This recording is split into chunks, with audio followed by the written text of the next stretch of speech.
The first day of Pope Leo's journey to Africa, as well as the two that followed, were marked, at least from a media perspective, by commentary on statements made by US President Donald Trump, a controversy that the Pope himself sought to downplay, given the risk that every word he spoke during the trip could be interpreted through the lens of relations between the Holy See and the White House.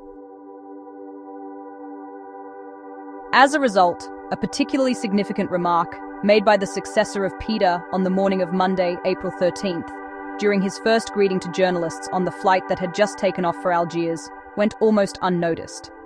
He said that Africa was supposed to be the first of my pontificate. As early as last May, I had said that on my first journey I would like to visit Africa.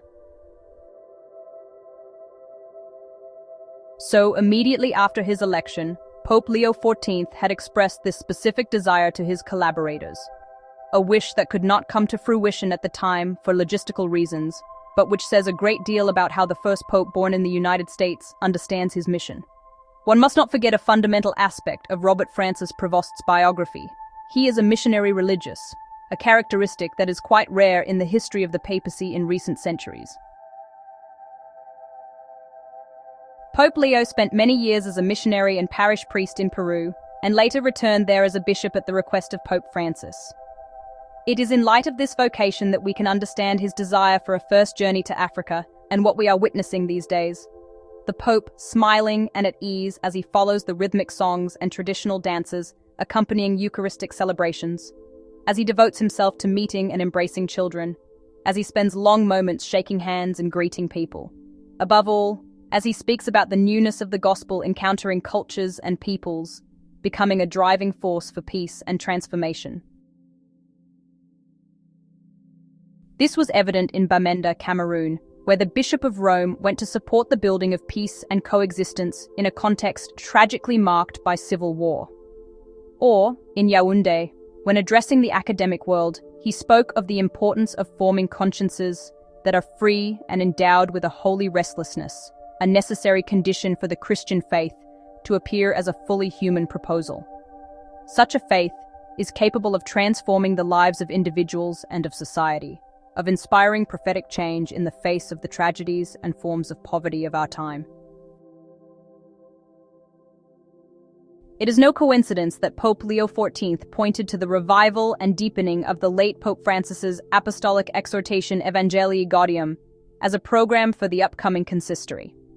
That foundational document of his predecessor, whose passing marks its first anniversary today, is once again proposed to the Church because it clearly expresses what mission consists of: the kerygma, the proclamation of the essentials of the faith, the face of a Church that knows how to be close to those who suffer, sharing in the dramas of humanity, the commitment to transforming society in a more humane and just direction. A Church which, as we read in Pope Leo's apostolic exhortation De Lexiti, recognizes love for the poor as an essential part of the Christian proclamation, because contact with those who are lowly and powerless is a fundamental way of encountering the Lord of history. The emphasis on peace, on returning to negotiation, and on respect for international law, interventions that have drawn reactions in recent days, fits within this context. It helps to clarify once more the nature of the Church's service, and particularly that of the successor of Peter, who does not act as a politician but as a pastor. Yet it is inherent in being a pastor, far from any reduction to a purely spiritual or abstract dimension, to care about peace, justice, dialogue, encounter, the building of more just societies, closeness to those who are persecuted or discriminated against, solidarity with innocent victims of war, and the prophetic concern for the fate of humanity in this dramatic hour of history. Thank you for joining us at Sanctuary Light. Please like and subscribe for daily Catholic reflections.